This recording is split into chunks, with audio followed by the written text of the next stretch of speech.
The first message arrived at 3:06 a.m., its notification slicing through the silence of my dark bedroom. I hadn't been asleep. Sleep had become a stranger lately, ever since the nightmares started again. But this was worse than any nightmare. You were there the night she died. I know what you did. My breath snagged in my throat. The screen's glow made my hands look ghostly pale as I stared at the words. The account had no profile picture, no posts, no followers. Just a username, @watching_always. I typed back, fingers clumsy with adrenaline. Wrong person. The reply came instantly. Black Lake, the dock, her body in the water. Ring any bells? A cold sweat broke across my skin. No one knew about that. No one could know. I was the only one left. My phone buzzed again. This time, it was a photo. Grainy, dark, but unmistakable. The old wooden dock. The moon reflecting off the water, and a shadowy figure, me, kneeling beside something pale and limp. Meet me at the boathouse, tonight, or this goes to the police. My pulse roared in my ears. 20 years. 20 years of telling myself it was an accident, that I hadn't meant for it to happen. 20 years of locking the memory away where even I couldn't reach it. But now someone else had dug it up. I threw on a jacket, my hands shaking. The boathouse. I knew it, of course. It was where we used to meet back then, where everything started, where it all ended. As I stepped out into the night, a second thought slithered into my mind. What if this wasn't about the past at all? What if it was a trap? But I had no choice, because whoever sent that message knew the truth. And that meant they knew me better than I knew myself. The boathouse looked smaller than I remembered. Time had gnawed at its edges, leaving the wood warped and brittle. The wind whistled through the gaps, a low, mournful sound. I hesitated at the door. This is a mistake. But the photo flashed in my mind again. The dock, the body, me, and I pushed inside. The air was thick with the smell of mildew and something sharper, metallic. Blood? No, I was imagining things. Hello, my voice echoed, too loud. Silence. Then click. A sound from the far corner. I spun my phone's flashlight slicing through the dark. Nothing. Just an old fishing net, swaying slightly, as if someone had brushed past it. My phone buzzed. Another dim. You're late. I whirled around. Who's there? Laughter. Soft. Mocking. Coming from everywhere and nowhere. Then, a flicker of movement. A shadow detaching itself from the wall. You really don't remember me? A man's voice, rough with something like amusement. After everything? He stepped into the light, and my stomach dropped, because I did know him. From the nightmares. You, I whispered. His grin widened. Me. He looked older, of course. Lines around his eyes, gray in his stubble. But I'd note that face anywhere. It haunted me. You weren't supposed to be there that night, I said, my voice thin. But I was. He took a step closer. I saw everything. My mind raced. No, that wasn't possible. We were alone. She and I, we were alone. You're lying, I said. He pulled something from his pocket, a small silver voice recorder. Am I? He pressed play. Static then. Please stop. You're hurting me. Her voice. Hers. I staggered back, bile rising in my throat. That's not real. Listen, he whispered. The recording played on. I didn't mean to, my own voice, choked with tears. Oh God, there's so much blood. Then a scream. And silence. The man's eyes locked onto mine. Now do you believe me? I couldn't breathe, because I didn't remember any of that. But it was my voice. The recorder slipped from his fingers and clattered onto the wooden floorboards. The sound snapped me back to reality like a rubber band against skin. That voice, my voice, echoed in my skull. But none of it felt right. None of it felt mine. Where did you get that? My words came out sharp, desperate. He tilted his head, studying me like a bug under glass. You really don't remember, do you? A slow smile spread across his face. Interesting. The boathouse walls seemed to press closer, the air thick with the scent of rotting wood and something darker, coppery. My pulse hammered in my throat. I needed to get out, but my legs refused to move. He took another step forward. "Let me refresh your memory." From his jacket pocket, he pulled out a photograph, edges frayed with age. "Recognize this?" The image swam before my eyes. Black Lake at dusk, 3 figures on the dock. Me, her, and... No, the word tore from me. "This is fake. You weren't there. You couldn't have been." But I was. His finger tapped the third blurry figure. Always watching, always waiting. My breath came in short gasps. The photograph trembled in my hands. The details were too perfect. The way her sundress billowed in the wind, the exact angle of my head as I turned toward her. No one could fake this. No one except... "You're lying." I threw the photo to the ground. I was alone with her. Alone. His laughter sent spiders crawling down my spine. "Keep telling yourself that." A gust of wind howled through the broken window, extinguishing my phone's flashlight. Darkness swallowed us whole. Then click. A single match flared to life between his fingers, casting monstrous shadows across his face. "You want the truth?" he whispered. "It's still in the water." The match died. Something scraped against the floorboards near my feet. I fumbled for my phone, my fingers slick with sweat. The flashlight flickered back on just in time to see him. Gone. Only the photograph remained where he'd stood. Except now, something was different. I picked it up with shaking hands. Someone had drawn a crude red circle around my face in the photo, and written beneath it in jagged letters, "Liar." My phone buzzed. Another dim from @watching_always. "Check your pocket." Ice flooded my veins. Slowly, I reached into my jacket pocket. My fingers closed around something cold and metallic. I pulled it out. A rusted pocket knife. Her pocket knife. The one I'd last seen clutched in her hand that night. The knife clattered to the floor. My entire body shook. This wasn't happening. It couldn't be. Then my phone buzzed again. A video this time. Thumbnail showed the dock at Black Lake. Recent footage. I pressed play. The camera wobbled, then focused on a figure sitting on the edge of the dock. Me, wearing the same clothes I had on right now. But I'd never. "My name is Elena Carter," my own voice said from the video, hollow and broken. 20 years ago, I killed my best friend at this lake." The blood drained from my face. The video kept playing. I pushed her. I watched her hit her head on the dock. A pause. Then quieter. I watched her drown. The me in the video turned toward the camera, tears streaking down her face. "And now I'm going to finish what I started." The screen went black. My breath came in ragged gasps. None of this made sense. I hadn't recorded this. I couldn't have. A floorboard creaked behind me. "Do you believe me now?" His voice came from the darkness. I spun around, phone light swinging wildly. Empty space. Then, movement by the window. A silhouette. "Who are you?" I choked out. The figure stepped forward. Not the man. Someone smaller. Feminine. The flashlight illuminated her face. I screamed. It was her. Alex. Standing there in the same sundress from that night, water dripping from her hair. "You didn't think I'd let you forget, did you?" she whispered. Her hand reached for me, skin pruned and pale. The smell of lake water filled my nose, thick with decay. I stumbled backward, my back hitting the wall. "This isn't real. You're dead." Alex's head tilted at an unnatural angle. "Am I?" She took another step forward. "Then why can you smell the lake on me?" The boathouse temperature dropped suddenly. My breath fogged in the air. The knife on the floor between us began to tremble, vibrating against the wood. "You remember now, don't you?" Alex whispered. "What really happened that night?" My vision swam. Flashes of memory, her screaming, the knife glinting, blood on my hands, but none of it fit. None of it made. The man's voice came from everywhere at once. "She didn't fall, Elena. You pushed her." Alex's fingers brushed my wrist, freezing cold. "Say it," she hissed. "Say what you did." My phone buzzed violently in my hand. A new dim. "Look down." I did. The floorboards were gone. Beneath my feet stretched black lake water, and deep below the surface, something pale floated upward. A face. My face. Eyes wide open.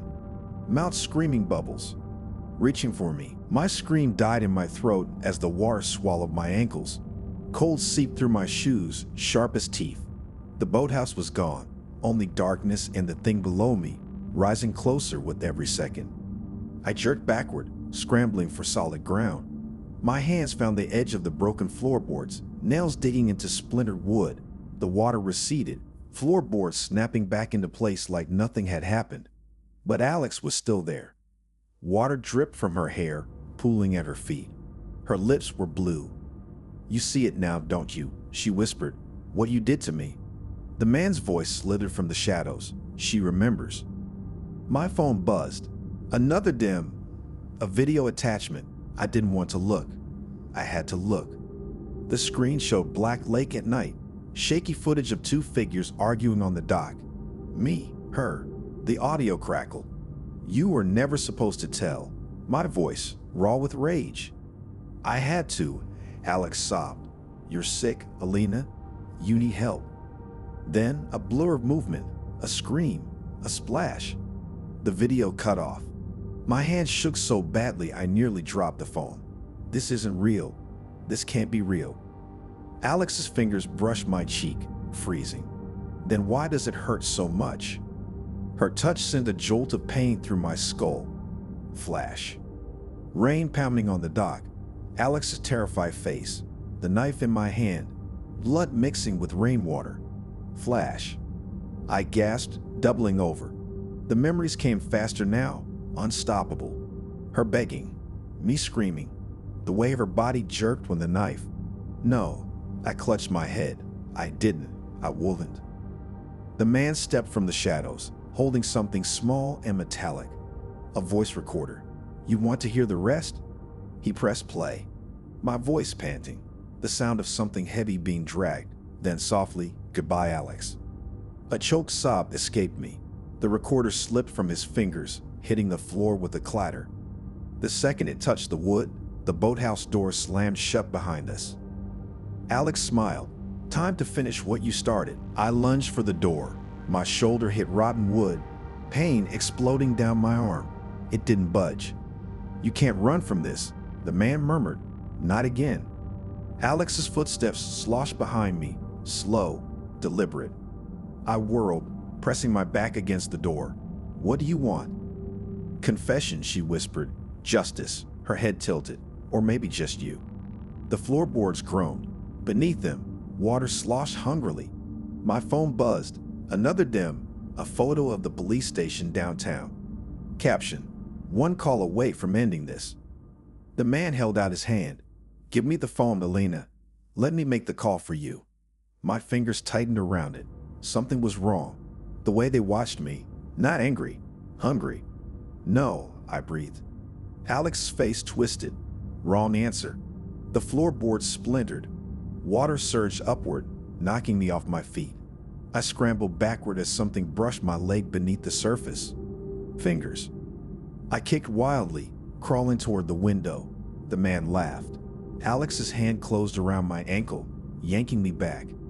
"You belong with me," she whispered. "Down where you left me." My fingers found the rusted pocket knife on the floor. I slashed. Alex screamed. Not in pain. In rage. The second the knife touched her, Alex's form flickered like a bad signal. For a heartbeat, she wasn't a drowned girl. She was nothing. An empty silhouette. Then the illusion snapped back, but I'd seen it. "You're not real," I gasped. The man's smile faltered. Alex's grip on my ankle loosened. My phone buzzed. A new dim from at watching _always. "You're finally seeing." Another buzz. A video file. I opened it. The footage showed me, asleep in my bed. The timestamp. Tonight, 3:05 a.m. The camera zoomed in as my sleeping face contorted in terror. My own voice mumbled, "I killed her. I killed Alex." Then my eyes snapped open, but I wasn't awake. I was still asleep, still talking. "She's in the lake. I put her there." The video ended. I looked up slowly. The boathouse was empty. No Alex, no man, just me, the knife, and my phone. One final dim appeared. "Wake up." I pinched my arm. I didn't wake up. The boathouse walls pulsed like a living thing, breathing in time with my ragged gasps. The knife trembled in my hand, still wet from where it had sliced through nothing. Through not Alex. My phone screen flickered, the dim burning into my retinas. Wake up. But I was awake, wasn't I? I dug my nails into my palm. The pain felt real. The rotting wood smell, the taste of copper in my mouth, all real. Yet the video showed me asleep, talking, confessing. A new message appeared. You've been sleepwalking for weeks, following the same path, saying the same words. Attached was a series of security camera stills, me in various states of undress, wandering the streets at night, always heading toward Black Lake, always mumbling. The last photo made my stomach drop. It showed me kneeling on the dock, hands submerged in the water, my mouth open in a silent scream. She's calling you, the message read, and you keep answering. A floorboard creaked behind me. I spun, knife raised, empty air, but the temperature had dropped again. My breath fogged in front of me. Then, drip, drip, drip. Water pooled from the ceiling, though there was no rain. It gathered in perfect circles on the floorboards, reflecting something that wasn't there. I leaned closer. The reflections showed fragments, a knife, blood, my face twisted in rage. Alex's terrified eyes, each droplet a different broken memory. My phone buzzed, another video. This one showed my bedroom from above, as if filmed from the ceiling. I watched myself sit up in bed, eyes glazed. My sleeping body reached under the pillow and pulled out the rusted pocket knife. You took a souvenir that night, the message said. You've been keeping it close ever since. My fingers went numb. The knife clattered to the floor, because I remembered now, the weight of it in my hand that night, the way the moonlight caught the blade as I... No, that wasn't right. That wasn't me. The water droplets trembled, the reflections changed. Now they showed a different sequence. Alex holding the knife, Alex lunging, me scrambling backward, a splash, then silence. Lies, I whispered, but my voice cracked. From the shadows, a familiar chuckle. The man stepped into view, except now his features blurred at the edges, like a painting left in the rain. Whose memories are these, Elena? Yours? Mine? Or hers? He reached into his jacket and produced a small notebook, water-stained and warped. Alex's diary. I recognized the flower sticker on the cover. Read it, he said, tossing it at my feet. Read what she wrote about you. The pages fell open to a marked entry. Alex's neat handwriting swam before my eyes. Elena's getting worse. Today she accused me of stealing her thoughts. She held a knife to my throat and laughed when I cried. I need to get away from her. The day before she died. My vision tunneled. The words rearranged themselves on the page, forming new sentences. You did this. You know you did. Stop lying to yourself. The man's voice came from right beside my ear, though he hadn't moved. The police found this, you know. They just never connected it to you. I stumbled back. No, this isn't real, he finished. Funny. That's exactly what Alex said right before you. A splash from outside cut him off. Then another, and another. Rhythmic, deliberate. Footsteps on the dock. The man smiled. Speaking of which, the boathouse door creaked open. Moonlight spilled in, framing a silhouette I knew too well. Alex stood in the doorway, dripping wet. Only now, she held the knife. The knife in Alex's hand glinted, same as it had that night, same as it did in every nightmare. Except now her fingers weren't pruned and dead. They looked alive, trembling. You, she whispered, not angry, afraid. The man beside me chuckled. Interesting development. I couldn't move, couldn't breathe, because this wasn't the drowned ghost from before. This Alex had color in her cheeks, mud on her shoes, a fresh scratch across her forearm. She looked exactly as she had the last time I'd seen her alive. You're not real, I said, voice breaking. You can't be. Alex took a shaky step forward. That's what you said right before you. Her gaze dropped to the knife in my hand. She flinched. The man clapped slowly. Bravo. The mind is an amazing thing, isn't it? Blocking out what it can't handle. My phone buzzed. The screen showed a news article from 20 years ago. Missing girl presumed drowned in Black Lake tragedy. Except the photo wasn't of Alex. It was of me. The man leaned in. Who do you think really died that night, Elena? Alex's eyes filled with tears. You pushed me. I fell. But when I came to, she swallowed hard. You were face down in the water, and I couldn't. The boathouse walls pulsed again. The floor tilted, because suddenly I remembered the argument, her screaming, the knife flashing toward me losing my balance, cold water closing over my head. No, I whispered, but the memories kept coming, unstoppable now. Alex diving in after me, her hands pulling at my shirt, my fist connecting with her jaw, the way she went still. The man whispered in my ear, you fought her off, you drowned, and she ran, terrified they'd blame her. Alex sobbed. I should have told someone. I should have. But you didn't, the man finished, and Elena's been haunting you ever since. My hands shook, because none of this made sense, except it did. It made perfect, horrible sense. The man's form flickered. For a second, I saw through him, to the empty boathouse beyond. Then he solidified again, smiling. Time to wake up now, Alex, he said gently. Time to stop punishing yourself. Her phone buzzed one last time. The screen showed a single word, breathe. And just like that, the boathouse dissolved around us. She jolted upright in bed, gasping. Her bedroom. Her phone clutched in white-knuckle hands, the sheets soaked with sweat. The clock read 3:17 a.m. She fumbled for the lamp. Light flooded the room, revealing the rusted pocket knife on her nightstand, the one she kept as a reminder, as punishment. Her hands flew to her face, not my face, hers, Alex's. 20 years of nightmares, 20 years of guilt, all built on one terrible lie her mind had created to protect her. The phone screen lit up with a final notification. Not a dim, a draft email, dated the night before, addressed to the police. I have information about the Elena Carter disappearance. Unsent. She reached for the knife with trembling fingers. The truth sat heavy in her chest. Elena wasn't haunting Black Lake. Alex was. And it was time to set them both free. The knife felt heavier than it should have, like it was filled with lake water. Alex's fingers trembled around the handle, the rust flaking onto her palm like dried blood. 20 years. 20 years she'd kept it hidden. 20 years she'd let herself believe the lie. Her phone buzzed. No notification showed on the screen, but the draft email still glowed, that unfinished confession. Her thumb hovered over send. A whisper of cold air brushed her neck. Liar. Elena's voice.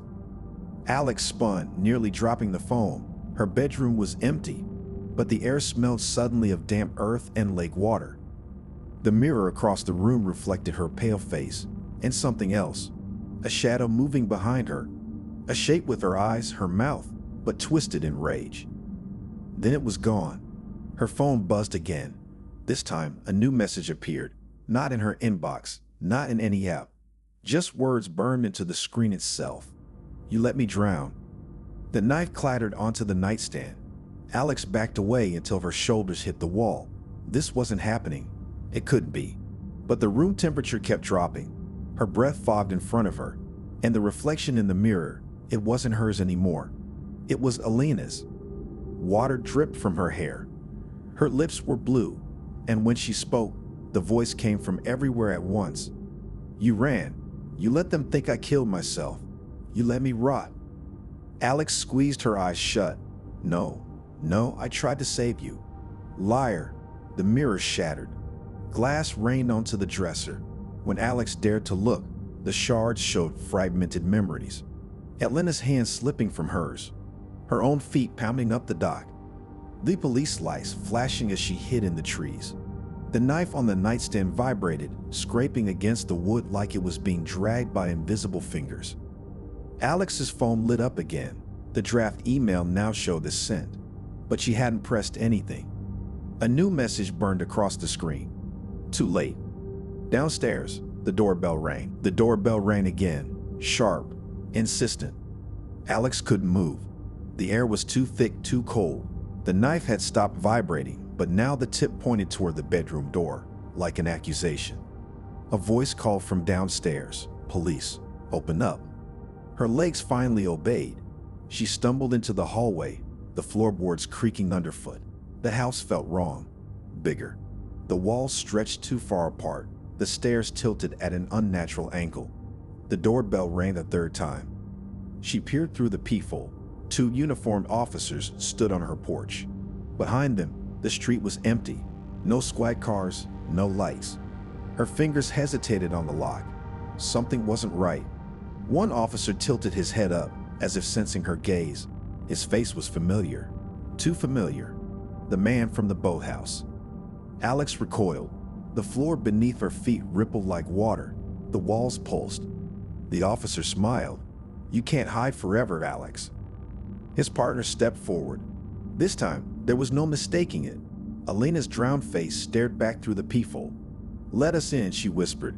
The doorknob turned on its own. Alex slammed her palm against the door, holding it shut. The knob fought her, ice cold under her grip. "Open it." Alina's voice hissed through the wood. "Let me in." The walls around her dripped with black water. The ceiling sagged. The air smelled like rotting lake weeds. Her phone buzzed in her pocket. She didn't need to look to know what it would say. The officers outside started knocking. Not on the door, on the walls. The sound echoed from every direction, like the house itself was being attacked. A thud from upstairs. The knife. It was moving again, scraping across the floor toward the staircase. She had 2 choices. Open the door, confess, or run. The attic hatch above her creaked open. A single drop of water fell, landing on her cheek. When she wiped it away, her fingers came back red. She climbed. The ladder groaned under her weight, each step slick with something thicker than water.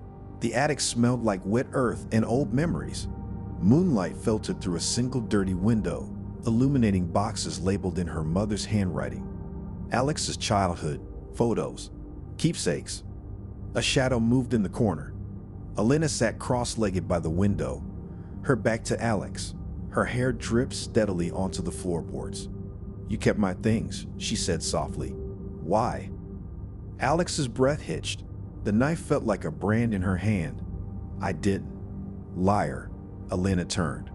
Her face was perfectly preserved, just as it had been 20 years ago. No decay, no bloating, just Alina, as if no time had passed at all. Except for her eyes. They were black, endless. "Say it," Alina whispered. "Say what you did." Outside, the knocking stopped. The house held its breath.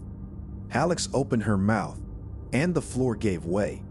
She fell through rotting wood, through time, through memory, landing knee-deep in black lake water. The boathouse loomed ahead, its door wide open. Inside, 2 figures argued. Herself, Alina. She tried to move, to scream a warning, but the water clung to her like hands. Then she saw it. The moment replayed, but different this time. Alex lunging with the knife. Alina dodging. The blade sinking into empty air. Alex losing her balance. Falling. "You never pushed me," Alina whispered in her ear, though she stood in the boathouse. "I never touched you." The memory shifted again. Alex surfacing, gasping. Alina reaching for her. And her Alex, grabbing Alina's wrist and yanking her under. Alex jolted upright in bed, gasping. Her bedroom. Morning light. No knife. No water. Her phone buzzed on the nightstand. A notification from the Black Lake Gazette. Human remains identified in cold case. Her fingers shook as she opened the article. Alina's face stared back. The body had been found near the old boathouse, and the police wanted to question Alex Carter. As if on cue, the doorbell rang. The knife lay on her nightstand, rusty, bloodied, and hers.